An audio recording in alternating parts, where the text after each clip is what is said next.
मुख्यमंत्री योगी के नेतृत्व में पिपराइच में ऐतिहासिक विकास हुआ है।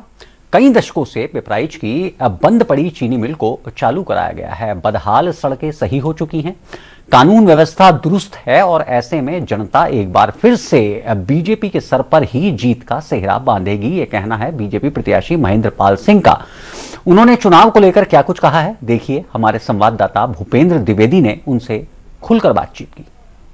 हमारी चुनावी खास पेशकश में इस वक्त हम पहुंचे हैं गोरखपुर के पिपराइच विधानसभा में और इस वक्त हमारे साथ मौजूद हैं पिपराइच के पूर्व विधायक वर्तमान प्रत्याशी भारतीय जनता पार्टी के महेंद्र पाल सिंह जी। आपका बहुत बहुत स्वागत है हमारे चैनल में। धन्यवाद। मैं आपको बता दूं, दर्शकों को बताने के लिए एक बात बता दूं कि 1991 के बाद महेंद्र पाल सिंह जी ने 2017 में काफी वर्षों सूखा के बाद भारतीय जनता पार्टी के लिए विधानसभा सूखा था, उसमें कमल खिलाने में कामयाब रहे। उसके बाद भारतीय जनता पार्टी ने इनको दोबारा टिकट दिया है। विधायक जी, आप पे पार्टी ने दोबारा विश्वास जताया अपना जो है 5 साल के कार्यकाल के बाद। आपका चुनावी मुद्दा इस बार का क्या होगा? सबसे पहले तो दूसरे कार्यकाल में मुझे पार्टी ने मेरे ऊपर विश्वास किया। मैं शीर्ष नेतृत्व को, प्रधानमंत्री जी को और अमित शाह जी को और अपने राष्ट्रीय अध्यक्ष जे.पी. नड्डा जी का और उत्तर प्रदेश के मुख्यमंत्री योगी आदित्यनाथ जी का हृदय से इसके लिए मैं स्वागत करता हूं कि उन्होंने मुझ जैसे कार्यकर्ता को दोबारा पिपराइच विधानसभा का नेतृत्व करने का मौका दिया। जहां तक आपने पूछा कि हम लोगों का किन मुद्दों को लेकर के हम जनता के बीच में जाएंगे, आप पिपराइच विधानसभा का मैं आपके चैनल के सहारा चैनल के माध्यम से मैं ये कहना चाहता हूं कि आप अपने विधानसभा में पिपराइच में आप चारों तरफ जाकर के एक सर्वे कर लीजिए। पिपराइच विधानसभा विगत आज़ादी के करीब 65 साल तक तो उधर कांग्रेस और बसपा 10 साल से इधर जो है समाजवादी पार्टी की सरकार, सब मिला जुला के करीब मान के चलिए कि 3 दशकों का। हाँ, 3 दशकों का। 3 दशकों का क्या कहिए कि 3 दशक से ऊपर का समय रहा। देखिए, सवाल ये है कि केंद्र और प्रदेश, केंद्र में आपने देखा कि किस तरह से हमारी सरकार 3 दिन में गिर गई। जब अटल जी तमाम दलों को लेकर के चल रहे थे, उसमें 3 दिन के अंदर सरकार गिरी। फिर इसके बाद जब केंद्र में अटल जी के नेतृत्व में बनी तो सभी दलों को लेकर के किस तरह से उन्होंने पूरे 5 साल का जो कार्यकाल था। और उत्तर प्रदेश में भारतीय जनता पार्टी की सरकार एक बार कल्याण सिंह जी के समय में, राजनाथ जी के समय में और फिर इधर योगी आदित्यनाथ जी के समय में, तो ये कार्यकाल पूरा रहा है। लेकिन केंद्र और प्रदेश सरकार की जो योजनाएं हैं वो कहीं न कहीं उत्तर प्रदेश में जब कांग्रेस की सरकार रही है और इधर जो उत्तर प्रदेश में कांग्रेस की सरकार रही हो या समाजवादी की सरकार रही हो या बहुजन समाजवादी की सरकार रही हो, इन लोगों ने जो है कभी भी प्रदेश के बारे में नहीं सोचा कि जबकि ये केंद्र में सहयोगी पार्टी के रूप में भी इनके जो है लोकसभा सांसद उसमें रहते थे, लेकिन इनको कभी उत्तर प्रदेश की चिंता नहीं थी। लेकिन जब अटल जी जब आए तो आपने देखा होगा कि पूरे देश को चतुर्भुज सड़कों से उन्होंने जोड़ने का कार्य किया। और वहीं ग्रामीण अंचल में प्रधानमंत्री ग्रामीण सड़क योजना के माध्यम से उन्होंने गांव में अच्छी सड़कें दी और आज उस सड़क का लोग नाम भी लेते हैं प्रधानमंत्री ग्रामीण। बच्चा जानता है कि प्रधानमंत्री ग्रामीण यानी वो अटल जी की देन थी। और फिर अटल जी ने एक उनके एजेंडे में ये भी था कि हम नदियों से नदियों को भी जोड़ेंगे और आज उस सपने को मोदी जी साकार करने जा रहे हैं। और मेरे पूछने का मतलब विधायक जी ये था कि पिपराइच में किन मुद्दों, मैं उसी पे आ रहा हूँ, मेरी बात सुनिए। तो ये मैं इसलिए इस बात को मैं कह रहा हूँ कि ये जो अपनी सरकार है हमेशा जब आई है केंद्र में या प्रदेश में, वो ये सरकार हमेशा अच्छा कार्य की है। आज जब केंद्र में मोदी जी हैं और उत्तर प्रदेश में योगी जी हैं, सरकार की सभी योजनाओं को धरातल पर उतारने का कार्य जो पंडित दीनदयाल जी ने जो सपना देखा था कि गांव का हमारा अंतिम पायदान पर बैठे हुए व्यक्ति के चेहरे पर मुस्कान आनी चाहिए। यही सपना बाबा साहब भीमराव अम्बेडकर जी ने भी देखा था।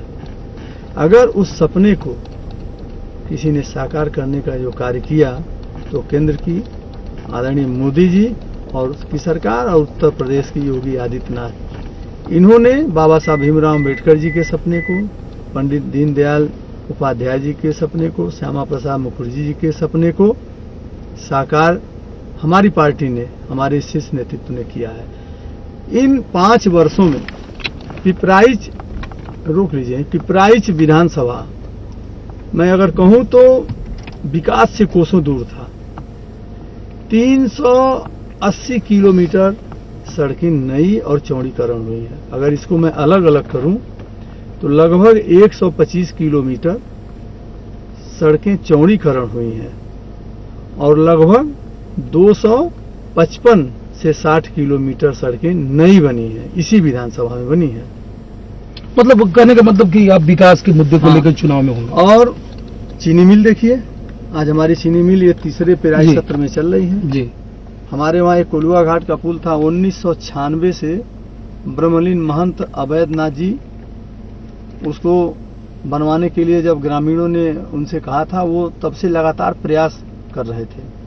लेकिन वो सपना देखिए कब 1996 और आज 2017 में जब हमारी सरकार आई तो 96 से और 17 का कार्यकाल करीब 5 से 6 सरकारें उसमें आई या गई होंगी, लेकिन वो पुल नहीं बना। लेकिन 2017 में हम अपने मुख्यमंत्री जी को धन्यवाद देते हैं कि 1 साल के अंदर कोलुआ घाट का पुल बन करके तैयार हुआ। विधायक जी, एक समस्या जो पूर्वांचल की और गोरखपुर का यह पिपराइच इलाका, यहाँ भी मैंने अभी दौरा किया 2-3 दिन पहले, देखा मैंने, तो एक पलायन बेरोजगारों का बड़ा मुद्दा है।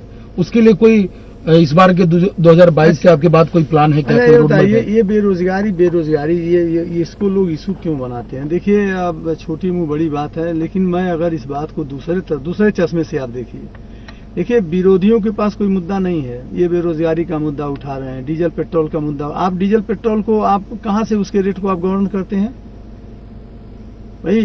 वो तो अंतर्राष्ट्रीय है वो जी। लेकिन आप एक बात बताएं कि जो बेरोजगारी, ये बताइए कौन सा नौजवान जो पढ़ा लिखा है वो बेरोजगार है क्या? जो पढ़े लिखे लड़के हैं वो तो हर जगह उनकी पूछ है। नहीं विधायक जी, मेरा कहने का ऐसा था, जो यहाँ से पलायन हो रहा है, मतलब गुजरात में, मुंबई में, दिल्ली, जो यहाँ से नौजवान जा रहा है। अब कहाँ पलायन हो रहा है? अब कहाँ पलायन हो रहा है ये बताइए। 2017 के पहले कितना उत्तर प्रदेश में इंडस्ट्रीज लाए थे? आज उत्तर प्रदेश का नौजवान उत्तर प्रदेश में काम कर रहा है। ब्रह्मोस मिसाइल जैसे जो है फैक्ट्री यहाँ उत्तर प्रदेश में लग रही है। आप बताएं कि उत्तर प्रदेश में योगी आदित्यनाथ जी के आने के बाद जो सुरक्षा का एक वातावरण, जो सुरक्षा का एक माहौल जो बना, उसको देखते हुए उद्योगपति आज उत्तर प्रदेश में इन्वेस्टर जितने आए हैं, जितने उद्योगपति आए हैं, ये किसी से नहीं छिपा है। ये जो उद्योग लग रहे हैं, क्या इन उद्योगों में हमारे जो नौजवान हैं वो काम नहीं करेंगे? कहाँ पलायन हो रहा? पहले की जो स्थिति थी ना, जस्ट उसके उलट है। अब हमारा कोई उत्तर प्रदेश का नौजवान पलायन नहीं कर। अब ये अलग है कि कोई हमारा नौजवान कहीं बाहर जाकर के आज से 20-25 साल पहले अपना बहुत बड़ा वहाँ कारोबार कर लिया तो स्वाभाविक है कि वहाँ पर वो काम कर रहे हैं। लेकिन आज उत्तर प्रदेश का नौजवान कहाँ पलायन कर रहा है? विधायक जी, ये जैसा कि मुझे स्किल डेवलपमेंट के माध्यम से हमारी सरकार जो है कुटीर उद्योग के रूप में कितना बताए, 1 डिस्ट्रिक्ट 1 प्रोडक्ट में परम पूज्य महाराज जी ने जो है कितना उनकी सोच देखिए कि जिस जिले का जो प्रोडक्ट है उसको उन्होंने हमारे वहाँ टेराकोटा को देखिए। विधायक जी देखिए, ये पिपराइच जो है ये निषाद बाहुल माना जाता है, जो समीकरण कहते हैं निषाद बाहुल। अमरिंदर निषाद इस बार चुनावी मैदान में है आपके, क्योंकि हम लोग सपा और भाजपा को मान रहे हैं आमने सामने। क्या मानते हैं, कितनी चुनौती अमरिंदर निषाद? देखिए, कोई लड़ाई नहीं है। जो आदमी चुनाव हारने के बाद 5 साल तक अपने घरों में बैठा रहा, किसी के सुख दुख में वो नहीं गए, और आज चुनाव आया तो जनता के बीच में चल रहे हैं, केवल जात के नाम पर वो जनता उनको वोट देगी। हमारी पार्टी का नारा है सबका साथ, सबका विकास, सबका विश्वास और सबका प्रयास। हम सबको साथ लेकर के चल रहे हैं। मेरा कार्यालय डेली 9:30 बजे से जब पूरी पिपराइच विधानसभा की जनता वहाँ आती आई है 5 साल, तब तक मैं वहाँ बैठा रहा, उसके बाद मैं क्षेत्र में रहा और मेरा कार्य जो पूरा कार्यकाल है, एक दिन भी अगर विधानसभा नहीं चली है तो बंद रहा है, नहीं तो मैं कह सकता हूं कि 100% मेरे कार्यालय चले हैं जनता की सेवा में। मैं निरंतर बैठा हूं। विधायक जी, पिछली बार का जो 2017 का आपका परिणाम था, मुझे जहां तक याद है कि 12,800 करीब लगभग आपका मार्जिन था जिससे आप जीते थे आफ्ताब आलम से। क्या मानते हैं इस बार कितना? इस बार की लीडिंग हमारी रहेगी 50,000 हम लोग पाएंगे। जो रवि किशन जी का जो वोट था 1,66,000, हम उस लक्ष्य को प्राप्त करेंगे। सपा हमसे कोसों दूर है, हम 1,66,000 के लक्ष्य को प्राप्त करेंगे और प्रचंड बहुमत के साथ पिपराइच में भारतीय जनता पार्टी की जीत होगी। बसपा से यहाँ एक व्यापारी नेता और भी हैं, दीपक अग्रवाल जी, चुनावी मैदान में है, कितना चुनौती मानते हैं आप उनको? बसपा, फिर आप स्वयं कह रहे हैं कि सपा और भाजपा, तो बसपा, देखिए सवाल ये है, चुनौती का विषय नहीं है। आपको जब चुन के जब आप आते हैं, देखिए सत्ता सेवा के लिए है, समर्पण के लिए है। सत्ता सुख का साधन नहीं होना चाहिए। ये जितने लोग हैं ना, 5 साल या ये तो 10 साल समाजवादी पार्टी रही सत्ता में, यहाँ पर ये विधायक रहे, इनकी माताजी रही, और 5 साल 10 साल के अंदर वो विधायक रहे हैं, और 5 साल उसके बाद 2017 में जनता जनार्दन का आशीर्वाद नहीं मिला तो घर में बैठ गए और पता नहीं चला, तो अब आ रहे हैं। और ये दीपक अग्रवाल, अब ये तो इनके बारे में मैं क्या कहूं, अब इनकी कथनी और करनी देख लीजिए। इनसे हमारा कोई मतलब वो नहीं। विधायक जी, अभी हमने कार्यक्रम किया था, यही पिपराइच में किया था, दंगल, तो उसमें हमने लोगों का वर्जन लिया था, जो मेरे पास है, अभी मैं आपको दिखाऊंगा।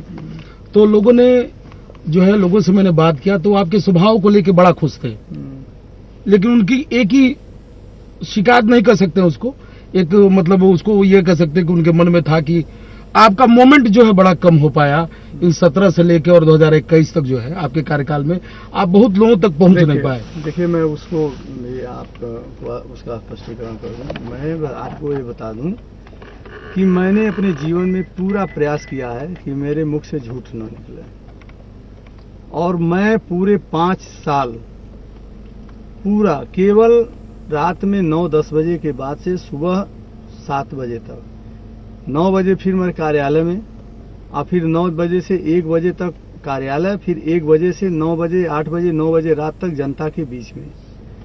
अब आप बताइए कि हम किसी गांव में जाते हैं, वहां पर किसी के निमंत्रण में, देखिए कार्यालय जब 1 बजे बंद होता है तो हम निकलते हैं कहीं किसी के वहां, कहीं किसी गांव में यज्ञ है, कहीं किसी के वहां कथा है, किसी के वहां शादी है, यानी जो कार्यक्रम जो गांव में होते हैं, हम उस गांव में गए। अब उस गांव में उस व्यक्ति के घर ही हमारा मुख्य उद्देश्य होता है कि जिसके घर हम जाएं वहां पर हमारी उपस्थिति 100% होनी चाहिए। मैं आपके चैनल के माध्यम से कहना चाहता हूं कि पूरे पिपराइच विधानसभा में अगर मैं हूं गोरखपुर में, तो मेरी उपस्थिति चाहे किसी भी रूप में 100% अपने विधानसभा में, अगर मुझे जहां भी किसी ने बुलाया है, मेरी 100% उपस्थिति रही है। और मैंने अपने पिपराइच विधानसभा के टोले तो छूट सकते हैं कोई, लेकिन हर गांव को मैंने टच किया, हर गांव पे मैंने गया है। अब ये उसमें सवाल ये उठता है कि जैसे मैं गया, अमुक व्यक्ति ने मुझको नहीं देखा, अब उसके मन में पीड़ा रहती है कि भाई विधायक जी नहीं दिखाई दिए। अब दूसरी पारी में इस स्ट्रेटजी को मुझे चेंज करना है कि भाई अब हम गांव में जाएं तो एक तरह से वहां सबको पूरा उस टोले पर बताएं कि विधायक जी आज गांव में आ रहे हैं। और मैं समझता हूं कि अगर इस ट्रेंड से अगर हम अगली पारी की शुरुआत करेंगे, जो दूसरी पारी है, तो मैं समझता हूं कि ये शिकायत हम जनता जनार्दन का हम दूर करने का पूरा प्रयास करेंगे। और मैं चलिए अंतिम सवाल आपसे विधायक जी, विधायक आप बनते हैं जो कि लगता है, तो विधायक बनते हैं तो इस क्षेत्र के लिए एक तो बड़ा काम आपने कर दिया, पिपराइच की चीनी मिल चालू हो गई, अब अगला टारगेट क्या है आपका? देखिए, अगला टारगेट तो हमारा यही रहेगा कि अभी बहुत सी सड़कें हैं, अभी जो वंचित हैं उसको बनाना।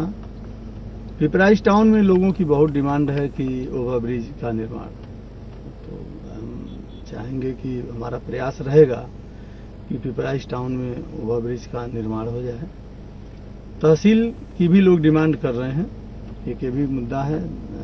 हम सब प्रयास करेंगे कि पिपराइच जो है तहसील बने, क्योंकि सदर में काफ़ी भीड़ है, लोगों को दिक्कत होती है, तो पिपराइच को भी तहसील बनाया जाए ये है। और एक ब्लॉक हमारा है चरगावा, जो काफ़ी अब सिकुड़ करके छोटा हो गया है, उस ब्लॉक को स्थानांतरित वहाँ से कराने का, चूँकि पूरा अब शहर में वो घिर गया है, उसको देहात में उसको शिफ्ट कराना। तो ये सारे मुद्दे हैं। बाकी तो देखिए विकास, सुशासन, इन्हीं मुद्दों पर और जो भी लोगों की अपेक्षाएं हैं, हम पूरा प्रयास करेंगे कि उन अपेक्षाओं पर खरा उतरने का। तो हमारे खास चुनावी पेशकश में पिपराइच से बस इतना ही। हमारे साथ इस समय बातचीत के लिए मौजूद थे महेंद्र पाल सिंह जी, जो यहाँ के भाजपा के प्रत्याशी हैं और पहले विधायक भी रहे हैं 2017 में। तो इनसे हम अब इजाजत लेते हैं, दर्शकों से भी हम इजाजत लेते हैं, और आप बने रहिए सहारा समय के साथ। इस समय पिपराइच से बस इतना ही। कैमरा पर्सन रत्नेश कुमार राय के साथ भूपेंद्र द्विवेदी। तो फिलहाल हमारी इस खास पेशकश में इतना ही। कल फिर हाजिर होंगे कुछ और राजनीति के दिग्गजों के साथ, खास बातचीत के साथ। दीजिए इजाजत,